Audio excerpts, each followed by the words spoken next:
Mutual fund एक अच्छा निवेश का जरिया क्यों है? किसी म्यूचुअल फंड में निवेश शुरू करने के बाद अगर कोई किसी कारणवश निवेश बंद करना चाहता है तो निवेश को बंद किया जा सकता है और तब तक निवेश की गई राशि कभी भी वापस निकाली जा सकती है।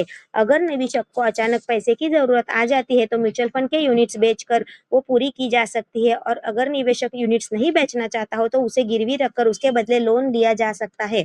SWP यानी सिस्टमैटिक विड्रॉवल प्लान, ये बिल्कुल SIP के विपरीत काम करता है। SIP में हर महीने एक समझम राशि निवेश की जाती है और SWP में निकाली जाती है। सारी राशि एक साथ निकालने के बजाय अगर SWP की जाए तो इनकम टैक्स में लॉन्ग टर्म कैपिटल गेन के तहत रिबेट लिया जा सकता है। म्यूचुअल फंड एक ऐसा प्रोडक्ट है जिसमें हर उम्र के लोगों के लिए, अलग-अलग समय सीमा वालों के लिए, अलग-अलग जोखिम उठाने वालों के लिए और अलग-अलग लक्ष्य के लिए अलग-अलग फंड्स मौजूद है। म्यूचुअल फंड में निवेश किया हुआ पैसा एसेट मैनेजमेंट कंपनी के पास बिल्कुल सुरक्षित रहता है और इस बात से कोई फर्क नहीं पड़ता कि आप किसके माध्यम से निवेश कर रहे हो।